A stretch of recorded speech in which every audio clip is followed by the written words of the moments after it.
할렐루야. 수요일 저녁 예배 하나님 앞에 드리도록 하십시다. 우리 신앙 고백하십시다. 전능하사 천지를 만드신 하나님 아버지를 내가 믿사오며 그 외아들 우리 주 예수 그리스도를 믿사오니 이는 성령으로 잉태하사 동정녀 마리아에게 나시고 본디오 빌라도에게 고난을 받으사 십자가에 못 박혀 죽으시고 장사한 지 사흘 만에 죽은 자 가운데서 다시 살아나시며 하늘에 오르사 전능하신 하나님 우편에 앉아 계시다가 저리로서 산 자와 죽은 자를 심판하러 오시리라. 성령을 믿사오며 거룩한 공예와 성도가 서로 교통하는 곳과 죄를 사하여 주시는 곳과 몸이 다시 사는 곳과 영원히 사는 곳을 믿사옵나이다. 아멘. 우리 찬송가 28장을 찬송하시지요. 28장 찬송하십시다.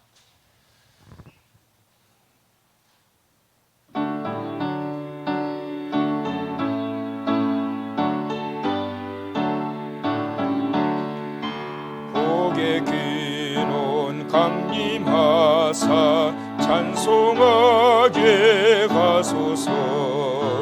한량없이 자비하심 정량할 길겁도다. 천사들의 찬송가를 내게 가르치소서. 구속하신 그 사랑을 항상 찬송합니다. 주의 귀신 도움받아 이때까지 왔으니 이와 같이 천국에도 이르기를 바라네. 하나님의 품을 떠나 죄에 빠진 우리를 예수 구원하시려고 보혈을 여주셨네. 주의 귀한 은혜 받고 일생 빚진 자 되네. 주의 은혜 사슬 되사 나를 주께 매소서. 우리 마음은 연약하여 범죄하기 쉬우니 하나님이 받으시고 전국인을 지소. 주의 크신 도움받아 이때까지 왔으니 하면 이와 같이 전국에도 이르기를 바라네. 우리 형님의 품을 떠나 죄에 빠진 우리를 예수 구원하시려고 보혈을 여주셨네. 주의 귀한 은혜 받고 일생 빚진 자 되네. 주의 은혜 사슬 되사 나를 주께 매소서. 우리 마음은 연약하여 범죄하기 쉬우니 하나님이 받으시고 전국인을 지소. 주의 귀한 은혜 받고 일생 빚진 자 되네. 주의 은혜 사슬 되사 나를 주께 매소서. 우리 마음은 연약하여 범죄하기 쉬우니 하나님이 받으시고 전국이 늘 주소서. 아멘.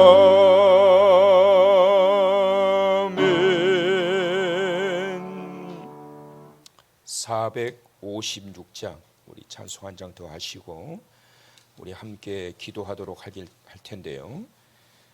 코로나19의 종식을 위해서 하나님의 은혜와 긍휼하심을 구하는 기도를 갖도록 합시다. 한반도의 평화를 위해서 또 이 시간 기도하시고, 코로나 이 바이러스로 인해서 전 세계의 사람들의 마음이 위축되어 있고, 또 그러다 보니까 교회도 위축되어 있는 상황입니다.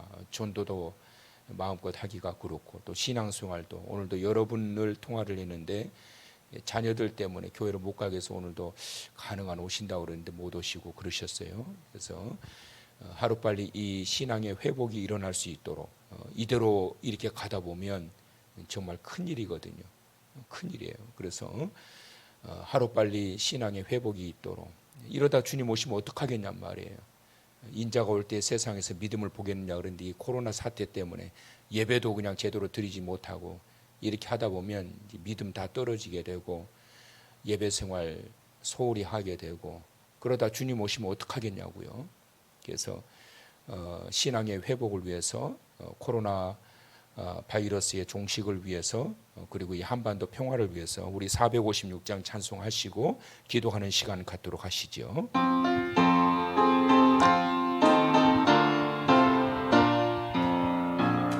자, 우리 박수치며 찬송합시다. 거친 세상에서 실패하거든 그 손 못자국만 쳐라. 고된 일 하다가 힘을 거두리 그 손 못자국만 줘라. 그 손 못자국만 줘라. 그 손 못자국만 줘라. 주가 널 지키며 인도하시리. 그 손 못자국만 줘라. 내가 어둠 속을 걸어갈 때에 그 손 못자국만 줘라. 주가 참 평안을 내게 주시리. 그 손 못자국만 줘라. 그 손 못자국만 줘라. 그 손 못자국만 줘라. 주가 널 지키며 인도하시리. 그 손 못자국만 줘라. 내가 부활의 주 따라가려면 그 손 못자국만 줘라. 내가 주 안에서 길이 살리라. 그 손 못자국만 줘라. 그 손 못자국만 줘라. 그 손 못자국만 줘라. 너의 두 느끼며 인도하시리. 그 손 못자국만 줘라. 너의 죄악의 짐 무거울 때에 그 손 못자국만 줘라. 마음 문 열고서 주를 모셔라. 그 손 못자국만 줘라. 그 손 못자국만 줘라. 그 손 못자국만 줘라. 주가 널 지키며 인도하시리. 그 손 못자국만 줘라. 2절 내가 어둠 속을 걸어갈 때에 그 손 못자국만 줘라. 주가 참 평안을 내게 주시리. 그 손 못자국만 줘라. 그 손 못자국만 줘라. 그 손못자국만 져라. 주가 널 지키며 인도하시리. 그 손못자국만 져라. 내가 부활의 주 따라가려면 그 손못자국만 져라. 내가 주 안에서 길이 살리라. 그 손못자국만 져라. 그 손못자국만 져라. 그 손못자국만 져라. 주가 널 지키며 인도하시리. 그 손못자국만 줘라. 너의 죄악의 짐 무거울 때에 그 손못자국만 줘라. 마음 문 열고서 주를 모셔라. 그 손못자국만 줘라. 그 손못자국만 줘라. 그 손못자국만 줘라. 주가 널 지키며 인도하시리. 그 손못자국만 줘. 다같이 기도합니다. 존귀하신 우리 아버지 하나님 감사합니다. 오늘 이 밤도 주님 은혜의 자리로 인도하여 주셔서 오늘 이 밤도 하나님의 말씀을 들으며 하나님을 예배할 수 있는 시간 주셔서 감사합니다. 존귀하신 아버지 하나님, 오늘 이 밤도 생명의 길로 인도하시며 은혜의 자리에 서게 하여 주셔서 생명의 복음을 통하여 우리의 영혼이 밝아지게 하시고 우리의 생각이 맑아지게 하시고 우리의 걸어가는 길이 밝아져 주의 영광을 보게 하여 주옵소서. 아버지 하나님, 세계 방방곳곳으로 퍼져나가고 있는 코로나 바이러스가 하루속히 종식이 되어지고 사라져서 정상적인 일상으로 돌아가기 위해 하나님의 국률하심을 구하옵나니 능력의 하나님, 자비하신 하나님 도와주시사 하루빨리 전 세계가 안정을 찾게 하시고 평강을 찾게 하시고 정상의 일상을 찾을 수 있도록 은혜 베풀어 주시옵소서. 한반도의 평화와 안정을 위하여 기도합니다. 갈수록 아버지 하나님, 한반도의 분위기는 위기되고 고조되고 있습니다. 전쟁이 일어난 지 70주년을 맞고 있으며 6.15 평화 공동선언이 일어난 지 20주년이 되었지만 아버지 하나님, 오히려 이 한반도의 평화가 이루어지고 해빙구조가 세워지는 것이 아니라 갈수록 긴장이 완화되어지는 가운데 있사오니 능력의 아버지 하나님, 세계 유일의 분단 국가인 한반도가 평화를 찾아 아버지 세계를 열어갈 수 있도록 도와주시기를 원하며 생명의 능력을 통하여 주께서 회복시켜 마지막 시대에 사용하시는 이 한반도 땅에 되어질 수 있도록 도와주시옵소서. 특별히 아버지 하나님, 코로나 바이러스로 인하여 한국 교회가 위축되고 있으며 성도들의 신앙이 위축되며 점점점 갈수록 주님과 멀어지고 있는 가운데 있사오니 이럴 때일수록 말씀으로 무장되게 하시고 은혜의 자리를 차리며 주님 앞에 더욱더 가까이 다가서기 위하여 깨어있는 성도들의 신앙이 되어질 수 있도록 붙잡아 주시옵소서.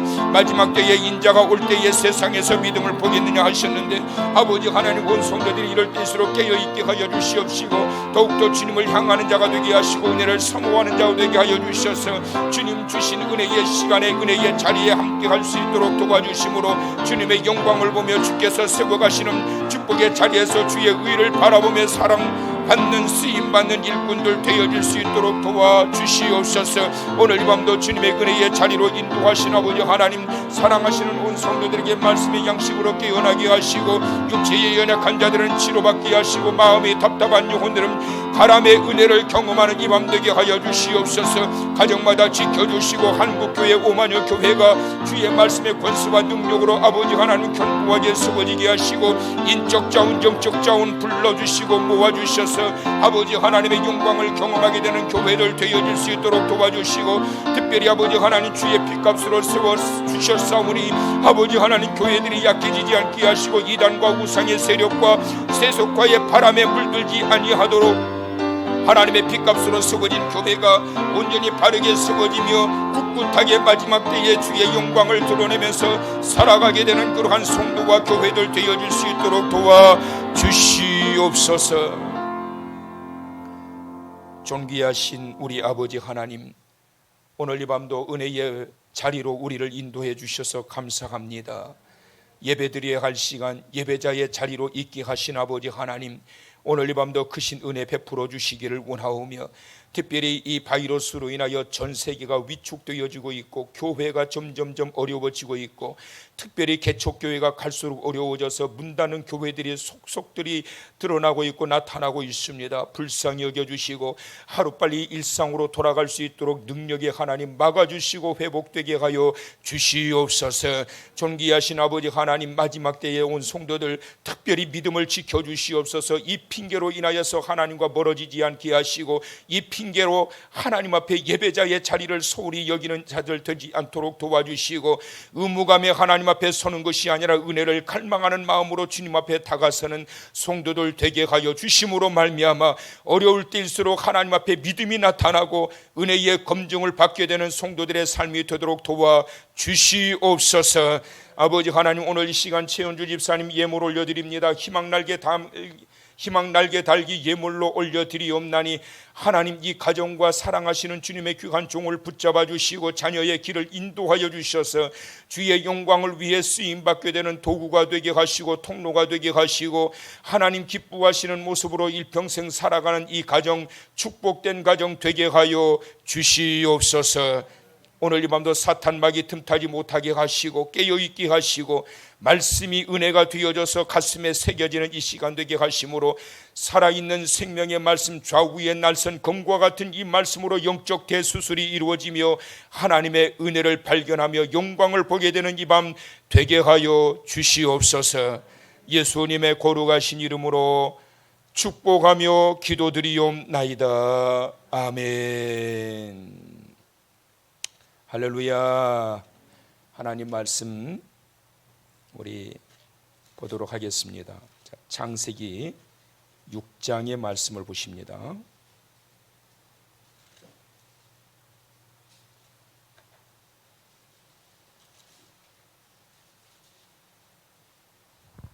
(17절부터의) 말씀.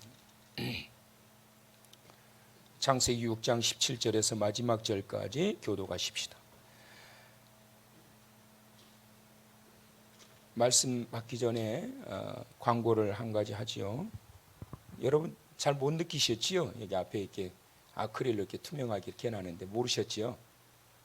지금 아크릴로 이렇게 해놨는데 언제부턴가 이 생각이 나더라고요. 성도님들은 마스크 쓰고 있는데 저는 설교할 때 마스크를 안 쓰잖아요. 근데 여름에는 이제 선풍기도 틀고 에어컨도 틀고 이제 에어컨을 전부 다 또 가동하고 이러면 뭐 저는 건강하고 괜찮다고 하지만 뭐 성도님들이 좀 불안해하실 것 같고, 설교할 때 침도 많이 튀거든요. 이번에 보니까 식당에서 이렇게 감염된 고3짜리 학생이 보니까 4m나 떨어져 있었대요. 뚝 떨어져 있었는데, 근데 이제 그 확진자는 저 끝에 있었고, 그런데 그 에어컨 바람을 막 불어버리니까 그러니까 비말이 튀지요, 멀리. 그래서 감염이 됐다고 해요. 그래서 이거 참 마스크를 쓰고 설교할 수도 없고 어떡하나, 그런데 헌뜩 이 생각이 나는 거예요. 이 생각이 강단 앞에 이렇게 투명 아크릴로 해가지고 막아놓으면 성도님들도 좀 안심하겠고. 잘 모르시겠죠? 아시겠나요? 예, 투명하니까. 그래서 우리 최원지 집사님한테 부탁을 했더니 이걸 만들어 오셨어요. 3개나 만들어 오셨어요. 그래서 우리 비전홀에다 하나 해놓고 여기다 하나 해놓고 그랬는데 참 좋은 것 같아요.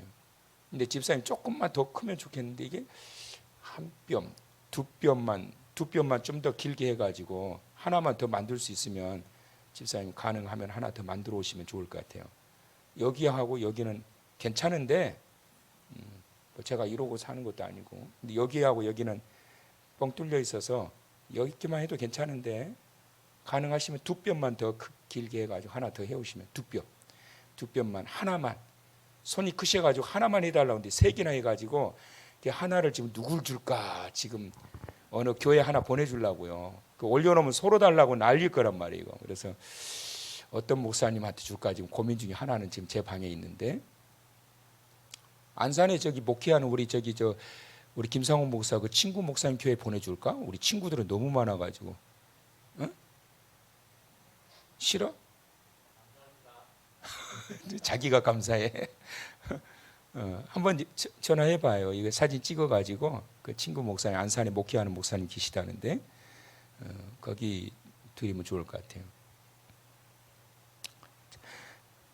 자, 우리 성경 봅시다. 자, 6장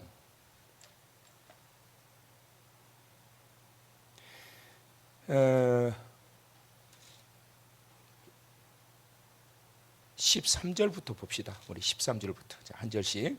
하나님이 노아에게 이르시되 모든 혈육이 있는 자의 포악함이 땅에 가득하므로 그 끝날이 내 앞에 이르렀으니 내가 그들을 땅과 함께 멸하리라.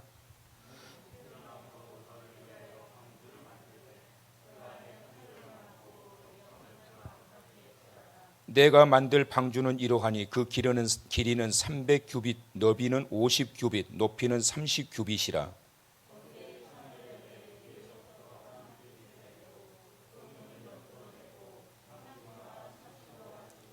내가 홍수를 땅에 일으켜 무릇 생명의 기운이 있는 모든 육체를 천하에서 멸절하리니 땅에 있는 것들이 다 죽으리라.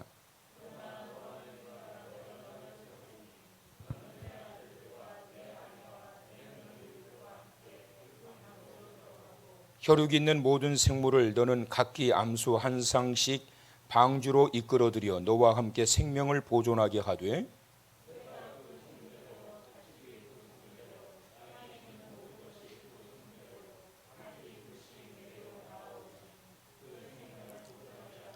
너는 먹을 모든 양식을 네개로 가져다가 저축하라. 이것이 너와 그들의 먹을 것이 되리라. 노아가 그와 같이 하여 하나님이 자기에게 명하신 대로 다 준행하였더라. 아멘. 할렐루야. 창세기 6장에서 나눌 말씀이 너무나도 많아가지고요. 아마 노아 홍수에 대한 이 말씀을 오랫동안 몇 주간을 좀 나눠야 될 것 같습니다. 노아의 홍수 심판인데 여러분 혹시 이 생각해 보셨어요? 하나님의 천지 창조 역사가 펼쳐지고 난 다음에 그러고 난 다음에 하나님은 항상 그러셨잖아요. 그날 보시기에 좋았더라 그러셨잖아요. 완벽한 창조를 말씀하거든요. 이 완전성이 불완전화 되어버린 이유가 결국은 죄가 들어오면서 그렇게 된 거거든요. 그 죄를 누가 뿌렸느냐? 마귀가 뿌린 거거든요. 사탄이가. 그래서 이제 죄가 들어오면서 완전한 세계, 완전한 인간이 불완전한 세계, 불완전한 인간이 돼버리게 된 거죠. 그러면서 찾아오게 된 게 죽음이 찾아오게 된 겁니다. 그래서 하나님의 완전하신 심판의 그 사역이 끝나고 난 이후에 그러고 난 다음에 곧바로 타락하지요. 오래 못 가요. 곧바로 타락을 하게 됩니다. 타락을 하면서 인간이 죄를 짓기 시작해요. 그래서 우리가 지난 시간에 봤던 것처럼 하나님의 아들들이 사람의 딸들에 의해서 영향을 받게 되었다. 하나님의 아들들과 사람의 딸들에 대한 이 확고한 이 개념을 여러분들이 잘 이렇게 신앙적으로 틀을 잡아 놓으십시오. 이거 혼란을 일으키시면 안 됩니다. 그 뭐 신천지에서도 그렇게 주장을 해요. 하나님의 아들들은 천사고 사람의 딸들은 인간들이다. 그래서 거기에 현혹되시면 안 돼요. 이건 옳토랑토 않는 내용이고요. 족보의 내용을 지난 시간에 말씀드렸지만 구별되고 거룩해야 할 하나님의 백성들이 구별된 영역들을 항상 하나님께서 정해 놓으셨어요. 교회도 마찬가지예요. 성도도 마찬가지예요. 세상에서 빛이 되고 소금이 되라 구별된 삶을 말씀하고 있는 거예요. 교회도 구별되어야 교회를 다니고 싶지 교회가 세상 밖에 개모임보다도 못한 모임이 되면 되겠냔 말이에요. 그래서 성도 거룩한 백성이라고 한 것 아니겠어요.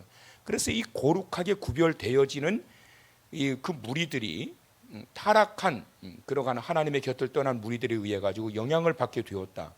그래서 이런 그 죄로 인해서 이렇게 오염되어지면서 결국은 하나님의 심판이 노아 홍수 심판, 노아 시대 때의 홍수 물심판으로 작정하는 상황까지 이르게 되었다라는 것입니다. 그래서 홍수 심판은 노아 600세 되던 때 2월 17일 날 심판이 시작되었다고 그랬죠. 자, 그러면 여러분 혹시 이 생각해 보셨어요? 하나님이 세상을 창조하시고 난 다음에 아담을 만드셨는데, 첫 조상, 인류의 시조죠. 아담을 만드셨는데, 그리고 노아 홍수 심판은 아담의 10대 손인데, 그렇지요? 10대 손인데 창조하시고 난 이후, 아담도 하나님이 이제 창조 작품이잖아요. 창조하시고 난 이후에 몇 년 만에 하나님의 심판이 임했을까? 인류의 첫 심판 아닙니까? 그 다음에 마지막 심판이 남겨져 있는데, 그 심판이 어떤 심판이라고 그랬어요? 불심판이에요. 물로 심판하지 않으세요. 마지막 종말의 심판은 불심판이에요. 그래서 이 인류의 가장 첫 심판이 물심판이었는데, 하나님이 선지를 창조하시고 난 다음에 몇 년 만에 하나님이 이 심판을 단행하셨을까? 얼마나 됐을 것 같으세요, 여러분? 그거 생각 안 해보셨죠? 이제 저는 창세기를 연구했던 목사로서 연구를 하면서 이게 명확하게 이게 나옵니다. 먼저 몇 년 만일까요? 1656년 만에 하나님의 심판이 임해버리게 돼요. 그러니까 세상을 창조하시고 난 다음에, 그러니까 오래 가지 못해요. 2000년도 안 돼가지고 1000년이 하루 같으신 하나님이 세상을 싹 쓸어버리신 거예요. 그러면 이 횟수는 어떻게 해서 나오게 되었느냐? 간단해요, 여러분. 어렵지 않아요. 어렵지 않아. 자, 여러분, 인류의 시조가 아담이죠.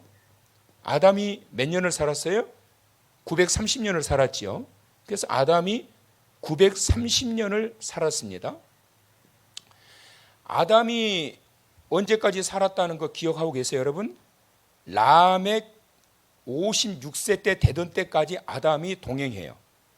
그러니까 아담이 언제 죽느냐면, 라멕이 56세 되었을 때에 아담이 930년을 살고 떠나게 돼요. 이게 족보 계산하면 이제 다 나오는 거예요.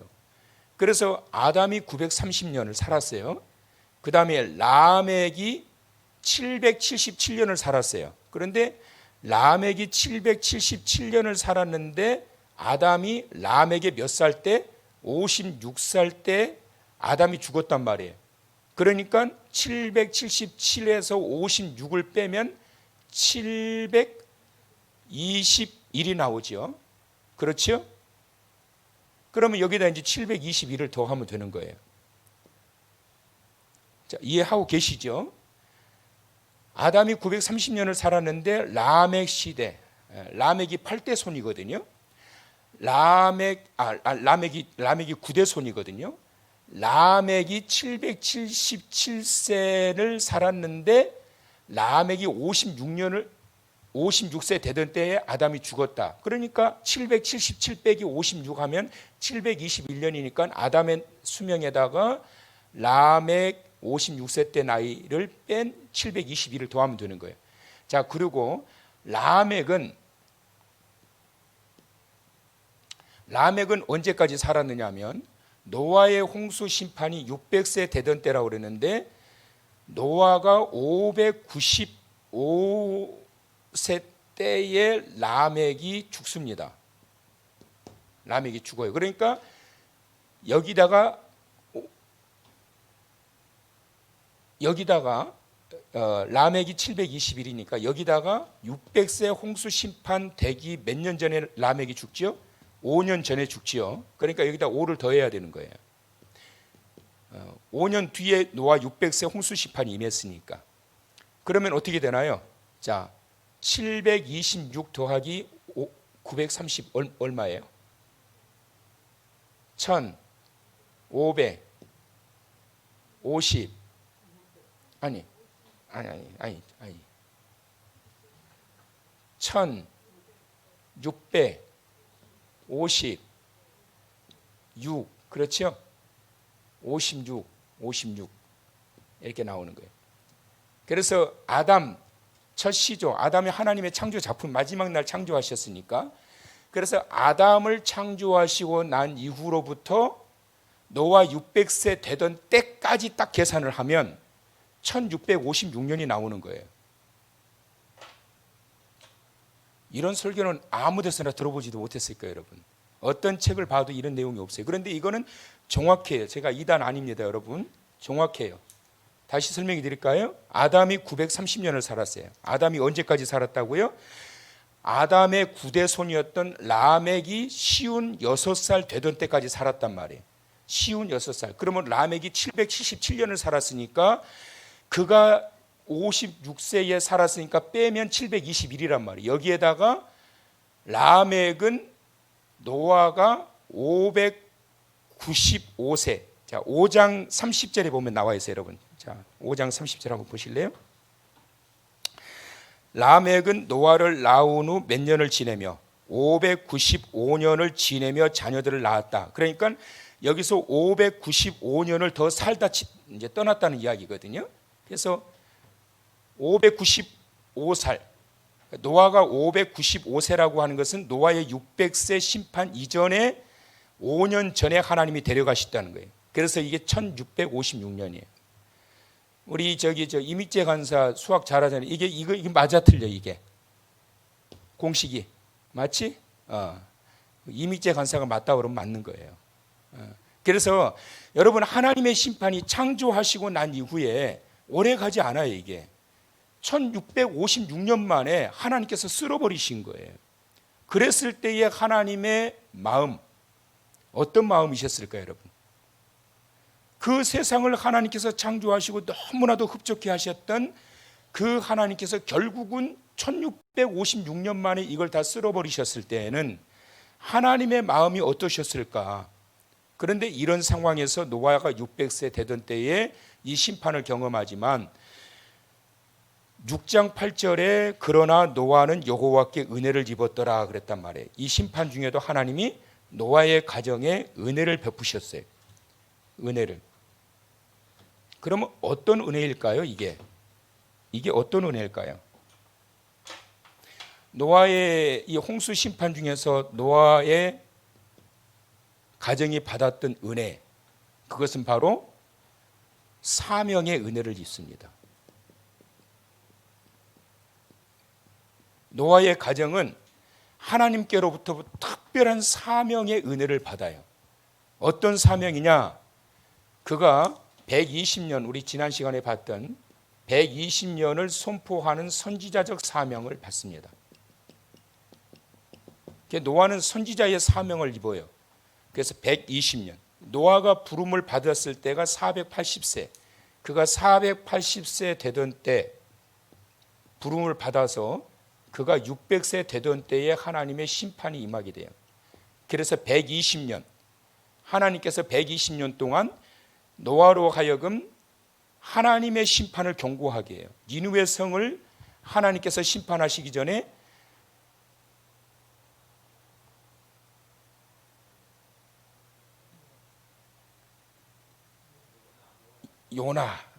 요나를 보내가지고 40일 후에 이 성이 멸하리라 선포하게 하시지요. 그런데 니느웨 성은 요나를 통한 하나님의 경고의 메시지를 듣고 그들이 왕부터 시작해가지고 전부 다 금식하죠. 그리고 회개하죠. 그래서 하나님의 심판이 하나님께서 심판을 거두시게 됩니다. 그런데 이때 시대에는 요나의 때와는 전혀 다른 그러한 상황을 맞게 됩니다. 120년 동안이나 그가 선포를 했지만 전혀 받아들여지지 않아요. 그런데 이 선지자적 사명의 은혜를 입었던 것은 노아뿐만이 아니에요. 노아뿐만이 아닙니다. 자, 노아로부터 이렇게 거슬러 올라가게 되면 노아의 아버지가 누구냐면 라멕이에요. 라멕이 182세에 노아를 낳거든요. 그 다음에 노아의 할아버지이자 라멕의 아버지가 누굽니까? 무두셀라예요. 무두셀라가 187세에 라멕을 낳아요. 그 다음에 무두셀라의 아버지가 누굽니까? 그 유명한 누구예요? 죽음을 맛보지 않은 에녹이에요. 자, 여러분 보세요. 에녹이 65세에 무두셀라를 낳았어요. 그리고 300년 동안을 어떻게 했습니까? 하나님과 동행했다고 그랬어요. 그렇죠? 그리고 무두셀라가 187세에 라멕을 낳았어요.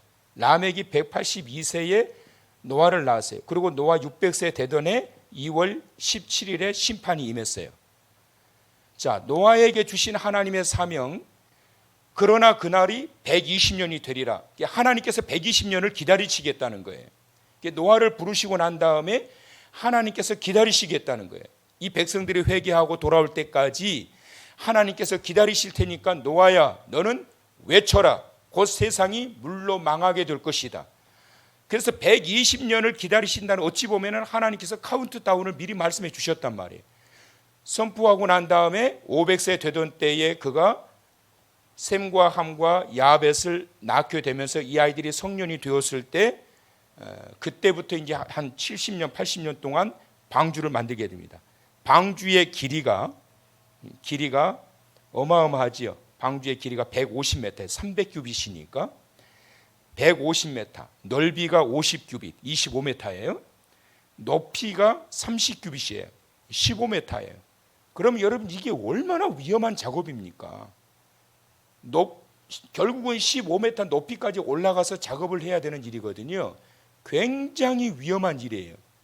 이 위험한 일을 노아의 가족들이 전부 다 같이 매달려 가지고 한 70년에서 80년, 정확하게 이렇게 정할 수는 없지만 추측이지요. 그 정도 기간 동안 방주를 만들어 가지고 하나님의 심판을 대비하게 하십니다. 그런데 이것이 노아의 가족들에게 내려진 하나님의 사명이에요. 할아버지, 증조 할아버지 에녹부터 시작을 해가지고 하나님께서 300년 동안 동행했다. 에녹이 300년 동안 동행했다. 이것은 무엇을 의미한다고요? 하나님을 잘 믿었다라는 의미가 아니라 에녹 때부터 이미 하나님께서는 카운트다운에 이미 들어간 거예요. 300년 동안을 외치게 하신 거예요. 그러면서 65세 때에 무두셀라를 낳아놓고 무두셀라와 더불어서 하나님께서는 또 아버지의 영향을 받게 한 거예요. 그러니까 무두셀라의 969년은 하나님의 한없는 기다리심이지만 그냥 무두셀라를 내버려두고 너 죽으면 내가 심판할 거야, 이게 아니란 말이에요. 역시 마찬가지로 무두셀라에게도 사명을 주신 거예요. 뭐를? 하나님이 세상을 곧 심판하신다. 내가 죽으면 세상이 끝날 것이다.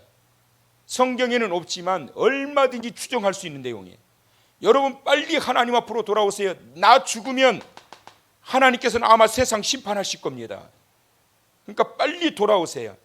아버지 에녹을 통하여 300년 동안 기다리게 하시고 무두셀라가 969년 동안 살도록 하셨던 것은 하나님께서 무두셀라가 죽으면 세상이 끝나니까 차마 데려가지 못하고 기다리고 1000년 가깝도록 기다리셨던 것이 바로 무두셀라로 하여금 더 외쳐라, 더 외쳐라, 더 외쳐라, 내가 기다리고 있다, 이런 의미가 담겨 있는 거예요. 그리고 난 다음에 무두셀라는 라멕과 더불어 함께 사역을 또 계속 진행해 나가요. 함께 계속 사역이 진행돼요. 아버지 에녹은 65세에 낳고 난 다음에 300년 동안 사역하다가 떠나고, 그러고 난 다음에 무두셀라가 969년을 살면서 아들 라멕과 더불어 함께 계속 사역을 하다가 라멕이 먼저 죽었어요? 무두셀라가 먼저 죽었어요? 그 정도는 아시겠지. 이제 라멕이 언제 죽었다고요? 노아 홍수 심판 5년 전에 하나님이 데려가셨고, 무두셀라는 노아 600세 되던 때에 1월에서 2월 달에 죽은 거예요. 그때 죽고 난 다음에 하나님의 심판이 무두셀라를 데려가시고 난 다음에 하나님의 심판이 그대로 임하게 되는 거예요. 한량없는 하나님의 기다리심, 바로 이 사명의 은혜를 감당하게 하는, 이 증조 할아버지 때로부터 사명의 은혜를 감당하게 하셨던 그 놀라운 축복이 노아의 가정과 그의 조상 대대로 이 축복을 받게 된 거예요. 여러분, 빌레몬의 가정이 하나님께서 사용하시는 사명의 가정이었단 말이에요. 목회자들이 가장 많이 기도하면 부부들 위해서 기도할 때 그런 기도 많이 하죠. 브리스길라와 아굴라 부부처럼.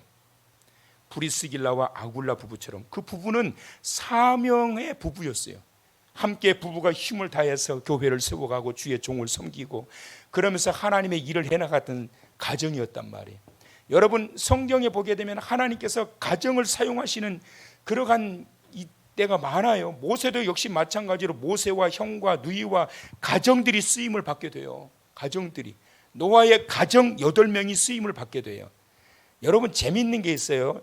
이 노아 홍수 심판의 내용을 보게 되면 노아의 이름이 나오고요, 그의 아들들의 이름이 나오고요, 이름은 없지만 그의 세 자부들 며느리들이 나오는데 누가 없어요? 8명인데 노아의 부인이 와이프가 없어요. 거명이 안 돼요.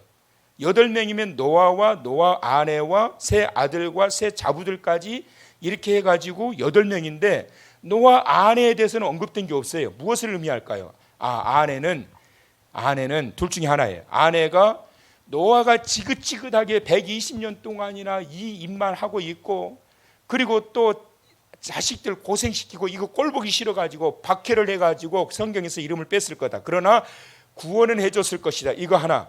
또 하나는 노아의 아내는 묵묵하게 남편이 하는 일에 적극적으로 이름도 없이 빛도 없이 튀지 아니하고, 아들들이 얼마나 힘들었겠어요 여러분. 이 일이, 아들들이 힘들어할 때 엄마가 뒤에서 어머니로서의 그 역할을 해주면서 이 아들들로 하여금 이 일을 잘 감당하게 막 독려하고 힘을 부어주고 이렇게 하면서 했더니 둘 중에 하나예요. 어떤 걸까요? 2번 이기를 원하시죠? 그런데 성경에는 없어요. 그러나 제가 볼 때는 노아의 아내의 이름이 거명되지 않지만 분명히 노아의 아내는 그 역할을 했을 것이다. 남편으로 하여금 이 선지자의 사명을 감당할 수 있도록 이름도 없이 빛도 없이 나대지 않고 조용하게 뒤에서 막 밀어주고, 여보 힘내라고, 조금 쉬었다가 와서 새밥 먹고서 일하라고, 그러면서 막 독려하고, 얘들이 힘들어할 때, 자부들이 힘들어할 때 며느라 우리가 하나님의 중요한 일을 하고 있단다.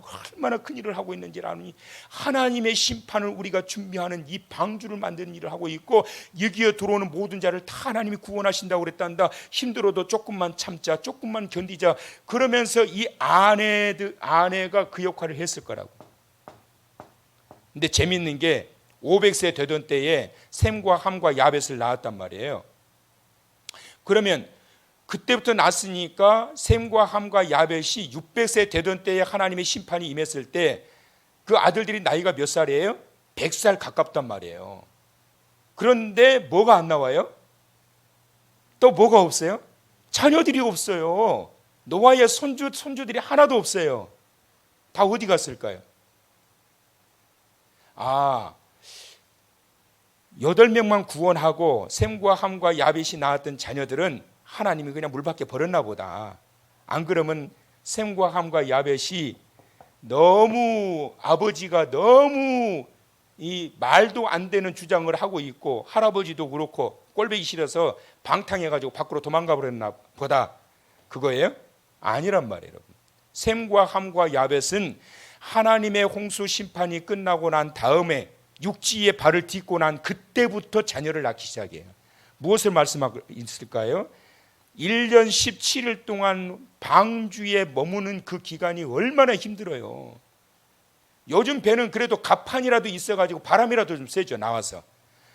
노아의 방주는 완전히 밀폐가 되어 있어요. 그래가지고 하나님께서 뭘로 만들라고 그랬어요? 고페르 나무와 역청을 칠하라고 그랬단 말이에요. 역청이 오늘날 뭐냐면 아스팔트 만드는 이 재료예요.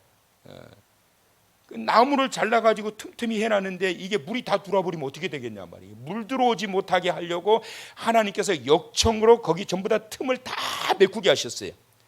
그리고 난 다음에 창문만 1층, 2층, 3층 50cm 간격으로 해가지고 창문만 3개 딱 만들게 하셨어요. 그 안에서 1년 17일을 버텨야 되는 거예요. 이거 여러분 살 수 있겠어요? 그 안에 각종 동물, 짐승들이 살고 있고, 시도 때도 없이 울어대기 시작하고, 그 짐승들이 배출하는 배설물들이 얼마나 많겠어요 여러분. 냄새는 어떻게 할 거냐고요. 그지요? 하나님께서 이제 그 아이들이 만약에 자녀들이 있었다고 한다면 셈과 함과 야벳 아들들은 어떻게 그렇게 하더라도 어머니들은 못 견딥니다 여러분. 자녀들이 어떻게 견디겠느냐고. 어린 자녀들이 못 견딜 거예요. 그래서 제가 추정컨대 하나님께서 그 세 아들들에게 자녀들을 언제 낳게 하시느냐 하면 때가 있었던 거예요. 홍수 심판이 끝나고 난 그때, 그 이후에 너희가 육지를 밟고 난 다음부터 그때부터 자녀를 낳아라. 그래서 하나님께서 심판이 임하기 전에는 자녀를 못 낳게 하셨어요. 여러분, 나 혼자서는 견딜 수 있지만 내 자녀가 고통당하는 것은 그거 견디기 어렵습니다. 그래서 여러분, 자녀들을 위해서 부모가 희생하는 거예요. 하나님께서 그 마음을 아시기 때문에 자녀의 당하는 그 고통을 보고 마음이 흔들릴 것을 아셨기 때문에 일체 자녀를 안 주신 거예요. 하나님의 때가 있는 거예요. 하나님의 구원하시는 때. 이렇게 철저하게 하나님께서는 노아의 가정을 선지자의 사명을 감당하게 하신 거예요. 저는 결혼하기 전에 세 자녀를 낳기를 원했거든요. 그래서 결혼하기 전부터 우리는 셋을 낳자. 근데 하나님이 셋은 안 주고 둘만 주시더라고요. 왜 그랬을까? 제 생각인데 셋 낳으면 그거 어떻게 양육하겠냐고. 그게 목사 사례비 가지고 여러분. 그렇잖아요. 그러다 보면은 아이고 이것들도 가르치려면 교회에서 나오는 사례비는 뻔하고 아이고 나도 알바라도 해가지고 이 녀석들 어떻게 그래도 학원비라도 대고 하려면 알바라도 해야 되지 않겠나. 딴 생각할까 봐 김호곤 목사한테 셋은 안 주고 둘만 주신 것 같아요. 인간의 생각은 그렇지라도 하나님의 생각이 따로 있단 말이에요. 그래서 하나님께서 선지자적 사명에 온전히 올인하면서 감당하도록 하기 위하여 하나님께서 이 가정에 이와 같이 역사를 하셨다는 거예요. 첫 번째, 하나님께서 노아에게 주신 은혜, 그러나 노아는 여호와께 은혜를 입었더라. 그게 바로 선지자의 사명을 감당하게 하는 은혜예요.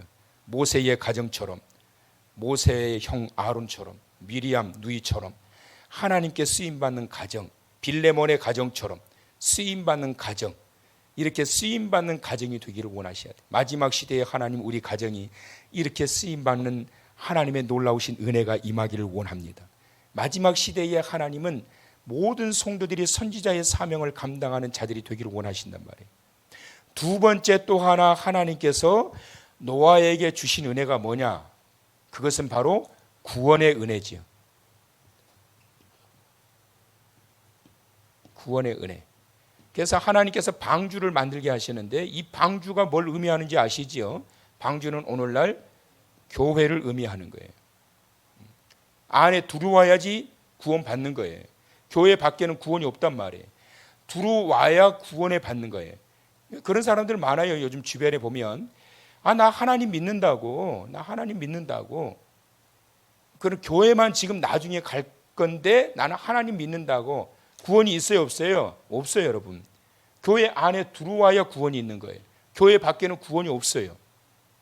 그래서 이 방주는 하나님께서 심판을 앞두고 영혼들을 구원하시기 위하여 부르신 거다. 그래서 고페르와 역청이라고 하는 의미는 뭐냐면 예전에 지금의 이 개역 개정 성경에서는 고페르로 나왔지만 성경이 바뀌기 전 개역 성경에서는 혹시 뭘로 나온 줄 아세요? 여러분 기억나세요? 잣나무로 나와 있어요. 잣나무로 배를 만들라 이렇게 나와 있다고. 그래서 잣나무가 고페르 나무가 보다 이렇게 착각하시는 분이 계시는데요. 아니에요, 여러분. 고페르 나무가 잣나무가 아니란 말이에요. 아라랏산에 노아의 방주가 머물러 있었다. 거기에 하나님께서 얼음 속에다가 하나님께서 보관해 놓으셨다. 그래가지고 어떤 사람이 가가지고요, 그걸 그 방주를 뜯어와 가지고 그걸 공개를 했던 적이 있어요. 근데 그것이 가짜라는 것이 발명됐어요. 판자떼기 같은 걸 짊어 메고 와가지고 이게 노아의 방주다. 방주를 만들었던 이 나무다. 근데 그게 아니었어요, 여러분. 고페르 나무라고 하는 것은 어떤 뭐 특정한 잣나무나 무슨 뭐 이 가시나무나 이런 게 아니에요. 그래서 이걸 명확하게 알 수가 없어서 개역 개정 성경에 옮겨 놓을 때 이걸 잣나무로 쓰여졌던 거를 아예 바꿔 가지고 원어에 나와 있는 고페르라고 하는 이 단어를 그대로 옮겨온 거예요. 그래서 고페르는 히브리 원어예요.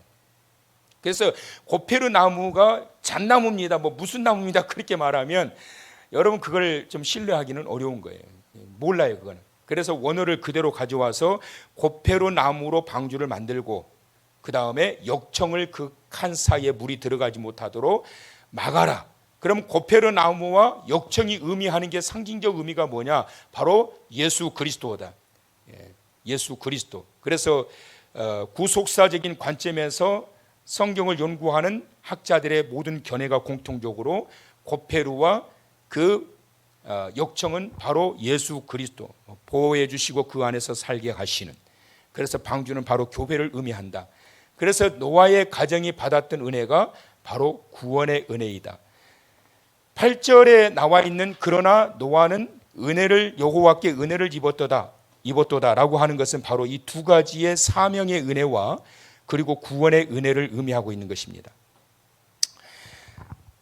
여러분, 하나님의 자녀들을 부르실 때에는 늘 말씀드리지만 반드시 뭘 주신다고요?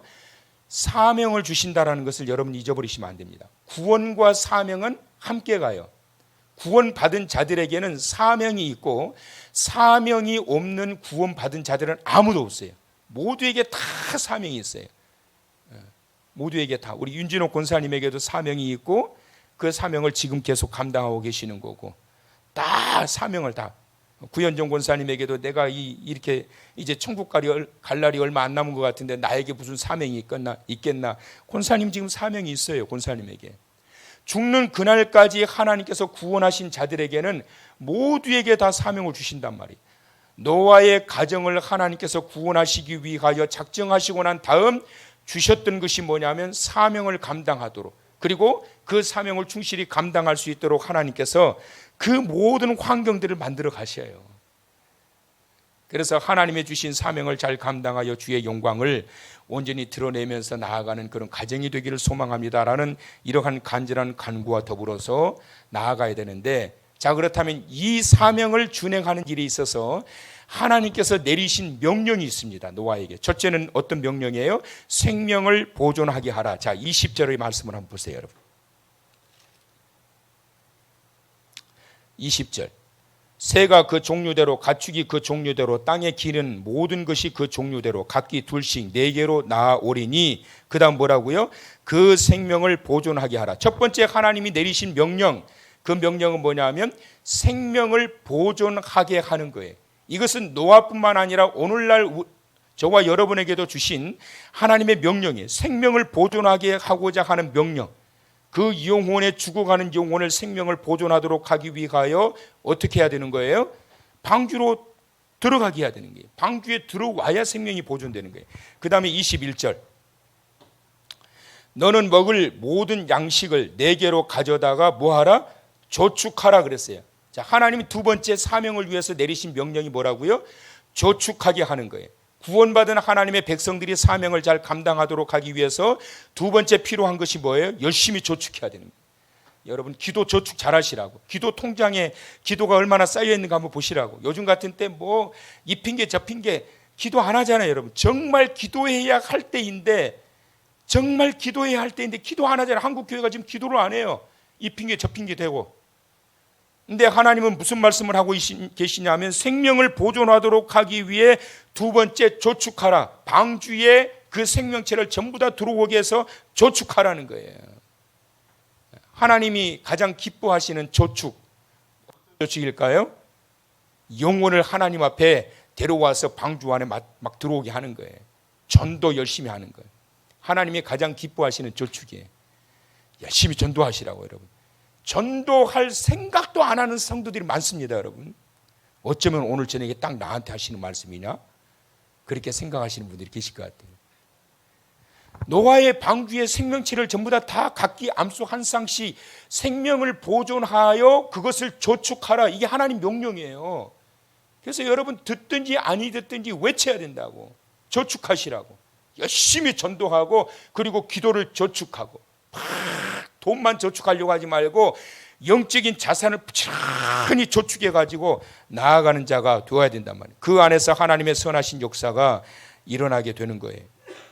자, 이 두 가지 명령을 하셨는데 노아가 어떻게 했다? 22절 말씀 다 같이 읽어봅시다. 시작. 노아가 그와 같이 하여 하나님이 자기에게 명하신 대로 다 준행하였더라. 오늘 이 밤 사랑하는 성도 여러분, 이 말씀대로 순종하는 자 되시길 축원합니다. 구원하신 하나님의 은혜가 임했던 이 가정에 사명이 주어지게 됐는데 그 사명을 얼마나 열심히 감당을 하는지 말이에요. 하나님께서 생명을 보존하도록 해라. 암수 한 쌍씩 그대로 하나님의 명령을 따라 맞아들여서 방주에 드립니다. 그리고 난 다음에 저축하도록 해라. 죽이지 말라라는 거예요. 그래서 그것을 그대로 생명을 보존하는데 보존하게 하심으로 인하여 하나님 기뻐하시는 일을 행한 노아가 된 거예요. 그래서 8절에 그러나 노아는 여호와께 은혜를 입었더라. 여호와께 은혜를 입었던 노아를 통하여 그 가정이 다 구원받게 된 거예요. 여러분, 한 사람, 아버지가 하는 걸 보고 시아버지가 하는 걸 보고 남편이 하는 걸 보고 함께 모아져서 가족이 이 일을 하게 된 거예요. 더 구체적으로 여러분, 그렇다면 노아는 어떻게 구원을 받았을까? 왜 하나님이 노아의 가정, 그 많은 가정들, 그 많은 사람들 중에 왜 하나님이 노아만 구원하셨을까라고 하는 부분이 여러분 궁금하시지 않으세요? 그 말씀을 여러분 다음 주에 보려고 그러는 거예요. 사실 오늘 이걸 하려고 그랬는데 이 말씀을 준비하다가 이걸 먼저 해야 될 것 같아서 한 거예요. 그냥 밋밋하게 그냥 순종하고 당대의 의인이었고 완전한 자였고 하나님과 동행하는 자였기 때문에, 그러면 노아는 죄 안 지었을까요? 노아도 죄 지었어요. 노아도 죄인이에요. 그런데 왜 노아의 가정은 여호와께 은혜를 입어서 구원을 받게 되었을까? 그 비밀에 대해서 다음 주에 우리가 말씀을 나누게 될 겁니다. 하나님의 구원의 은혜를 받은 자에게는 사명을 주신다. 오늘 해야 할 사명이 있고 내일 또 해야 할 사명 하나님께서 예비해 놓으셨어요. 가장 큰 사명은 뭐냐면 생명을 보존하도록 하라. 그리고 조축해라. 하나님의 때가 있단 말이에요. 이것을 통해서 하나님께서 제2의 시대를 열어가셨어요. 제2의 시대. 하나님께서 나에게 부여해 주신 그러한 것들을 잘 죽이지 마시고, 앞에 여기 우리 동네 아주머니가 저한테 물고기를 3마리를 선물을 해줬어요. 근데 재밌더라고요. 막 새끼를 낳아가지고 그래가지고 어항을 하나 또 해가지고 키우고 있는데 얼마나 재미있는지 몰라. 그 생명체가. 또 어떤 아주머니가 또 여기에 또 뭐가 필요하다고, 아주머니들한테 인기가 좋은가 봐 제가. 또 다른 아주머니가 여기 저기 달팽이를 넣어놓으면 달팽이가 또 다 청소한대요. 그 달팽이를 넣어놨더니 그 달팽이들이 새끼를 낳아가지고 어마어마하게 나는 거예요. 달팽이 새끼 저 처음 보거든요. 그래가지고 이제 큰 놈을 2마리를 갖다가 이제 또 그 큰 물고기 있는 데다가 넣어놨더니 달팽이 하나를 다 뜯어 먹어버렸어요. 그래가지고 얼른 그놈 살리려고 또 다시 옮겨놨는데 얼마나 미안한지 꺼내놨더니 살을 다 파먹어버려가지고요. 껍데기만 있는 거예요 이게. 되게 미안하더라고. 그것도 생명인데. 하나님의 뜻은 그 생명을 보존하도록 해라. 하나님께서 나에게 붙여주신 생명들이 있어요. 여러분도 하나님께서 나에게 붙여주신 생명이요. 교사들은 아이들을 붙여주신 생명들이라고. 순장들은 하나님이 그 구역원들을 붙여주신 생명이라고. 한 영혼이라도 잃어버리지 않기 위해서 생명을 보존하도록 하라. 보존하기 위해서 어떻게 해야 될까요? 잘 조축해야지요. 기도를 조축하고 열심히 조축해서, 그래서 하나님의 그 크신 은혜를 입어 노아가 홍수가 끝나고 난 뒤에도 350년을 더 살았어요. 여러분, 이 놀라운 축복과 은혜가 사명 잘 감당하여 여러분에게 있기를 주의 이름으로 축원합니다. 존귀하신 우리 아버지 하나님, 오늘 이 밤 주님의 전으로 우리를 인도하여 주셔서 하나님의 생명의 말씀을 듣게 하시니 감사합니다. 때마다 시마다 구원하신 하나님의 자녀들을 통하여 명하신 사명이 있음을 기억하고 오늘 이 밤도 그 사명을 발견하는 자 되기를 원하고, 그래서 주님 원하시고 주님 명령하신 그 뜻대로 그대로 행하는 자 되게 하심으로 나로 말미암아 생명이 보존되게 하시고 영적인 자산을 잘 조축하여 하나님의 영광 드러내는 온 성도들과 가정들이 되게 하여 주시옵소서. 이제는 교회의 머리가 되시는 우리 주 예수 그리스도의 은혜와 하나님 아버지의 만극하신 사랑하심과 성령님의 위로하시고 교통하심의 역사가 생명의 은혜를 통하여 구속의 은총을 얻게 하신 우리 주 예수 그리스도의 은혜를 만방에 전하며 나아가는 자가 되기를 간절히 소망하면서 오늘 이 밤 나와 예배하는 온 성도들 머리 위에 가정 위에 이제로부터 영원토록 함께 있을지어다. 아멘.